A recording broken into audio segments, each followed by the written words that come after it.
in the mirror, man, you're so dirty. Yeah, you look so dirty. You were never worthy. Lately, it's you. Welcome to the Jeremy Hill Show. If you're easily triggered, leave now because this is not the show for you. In this reaction video, I'm going to cover a few things, a plethora of things. I'm going to cover how most of our modern day black women are unfaithful in relationships. I'm going to show a woman who's going to be telling you that she's thankful that it's getting colder outside, that the wintertime is here, because you nasty musty back heifers have to put some clothes on now.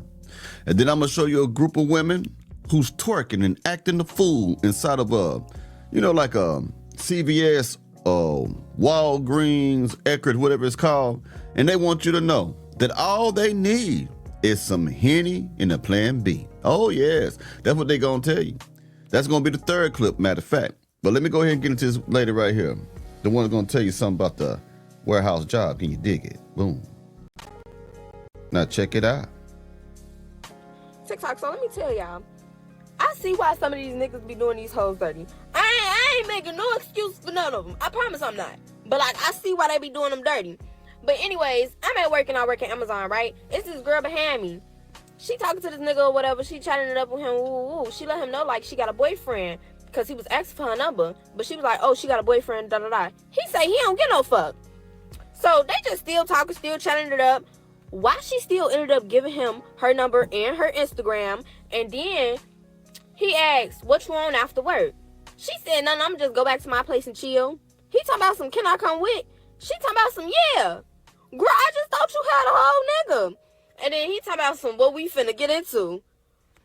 I want to know what y'all finna get into too. Because, baby, I thought you just had a nigga. But you know what? That ain't none of my business. But just know if your bitch work at Amazon, she damn sure getting cracked. Not me, though. Not me. Let me tell you something, Jack. A lot of times when women tell you that they got a man, it's just to let you know that they got a man. It doesn't mean that they want to be faithful to that man. Okay? They want you to know, you know what I'm saying, I got a man, so don't be calling me all the time, don't be texting me. And I don't want you to mess up the thing that I got going on with this good man. And she know what's happening. If he come to that man's, to that woman's place, and he knows that she got a man, this is what's gonna happen. That's just what it is, you know what I mean? So, and unfortunately, CNAs, women who are nurses, especially warehouses. Ooh-wee. If you got a girlfriend or a wife in the warehouse, man, let me tell you something, man. Go ahead and get your divorce papers ready, man, because like they out there sleeping around. Factory jobs, man, you hardly ever see any faithful women in that. In the military, you hardly ever see any faithful women in that. Especially the men, but the women in the middle, when I was in it, married, wives, when the men go on deployment, they in the club looking for some pipe. I'm just letting you know, man. So a lot of times, man, what y'all don't understand is when a woman has certain jobs, you may well hang it up. Even in corporate America, they can still be cheating, but just a regular manual labor type of job, factories and stuff, majority of the time they cheating. Doctors and stuff like that, CNAs and all that stuff. Any woman who wears scrubs, most time is cheating. I know some women gonna say, you can't say that about me. I'm telling you the truth. There's a lot of them that are doing it, man. Now, I'm gonna let you hear this woman right here. Excuse me. So since nobody else wants to say it out loud, I'll go ahead and say it out loud. I am so grateful that it's getting ready to be fall and wintertime because y'all will have to retire these itty bitty napkin skirts. And I know somebody in the comments are gonna say, Ash, you're just being a hater. You're just mad that you can't wear it. Don't y'all understand they make that stuff in my size as well? Those little pleated mini skirts where the bottom of y'all's cheeks is hanging out. Y'all are wearing that stuff out in public spaces, Walmart, the grocery store. Y'all are at the park. We don't want your booty cheeks out around our kids. That's what's so crazy that you gotta tell black women this shit now. And I say black because that's what I see mostly doing it. I ain't seeing nobody else doing it because I'm around black people mostly, you know what I'm saying? But there's no decency no more. There's no decency, no respect for self. They think being a hoe is fashionable. So when you try to correct them, they don't see it like how in my generation, you know, everybody was wearing pants down and stuff like that, which is it was bad too, to be honest. But we understood it was fashion. We understood where it originated from too, from prisons. We understood that. And you can correct us. We'll say, okay, you right. Some of us, okay, you right. My drawers hanging out when I put my pants down sagging. But if you correct the woman, say, look, man, your breasts all over the place. We can see your vagina, your JJ openings and all the other, your piercing and stuff.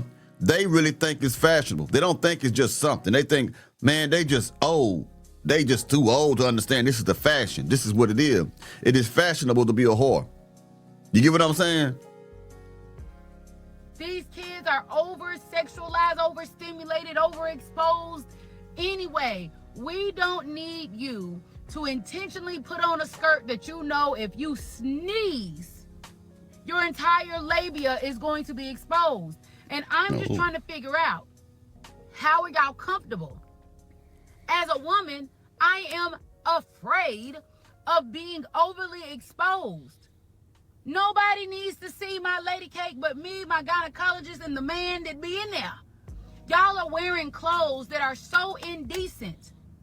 And then you have the audacity to say, don't look at me.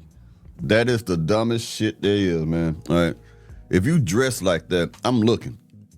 I don't care. I don't agree with you wearing it, but me being a man, I am hardwired to look at a woman's shape, her curves, and whatever. I might disagree with your action, but I'm sure hell gonna look.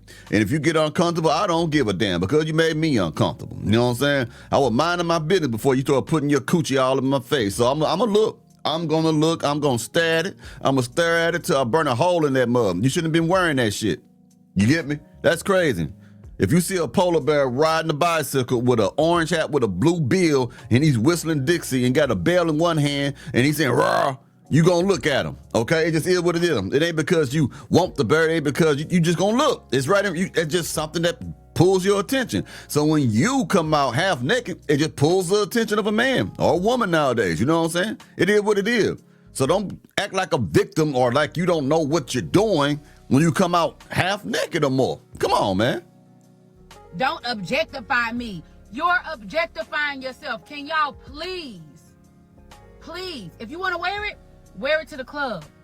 Wear it to the places where those type of outfits may be appropriate. Stop wearing that stuff to Walmart. My 7-year-old is in here, and I know somebody in the comments is going to say, well, maybe you should teach your children to keep an eye off of what's not for them. Maybe your mama should have taught you to have some decency. Right. Maybe your daddy should have taught you what is and is not acceptable for a woman, because ain't no way my daddy would have ever allowed me out the house like that. And I understand you're grown. I understand you done worked hard to get that body. Your legs look good. Don't get me wrong. But your cootie cat is finna be out. And that is not okay. Now let me say this. She made a very good point when she said her daddy, my daddy wouldn't let me do this. Your daddy didn't teach you. That's why you got to have men in the home. Because we going to teach you. A good man going to say, man, you better put some clothes on your ass. That's what we're going to tell your child. But a lot of you mothers who believe in do what you want, be what you want to be, forget a man. You have your daughters dressing like a hoe. Now, get ready for the Plan B anthem right here, because this is what it is. This is crazy. Let me put my music down so you can hear them bust a rap to this shit. Check them out, man. Look at them right there. Already indecent. Let's get it. Motherfucking Henny and some motherfucking Plan B, bitch. Bitch, I need some Henny in the Plan B. Bitch, I need some Henny in the Plan B. Bitch, I need some Henny. Show me the Plan B. Pop that motherfucking cat teeth. Y'all, come here. Come get this motherfucking ass. The Plan B. Bitch, I need some Henny in the Plan B. Bitch, I need some Henny in the Plan B. Can I get a Plan B? Wow. You know, I'll be seeing y'all Monday with some new content, man. But this is crazy, man. Real crazy. I'll be hollering at y'all, man. Y'all take it easy now, yeah?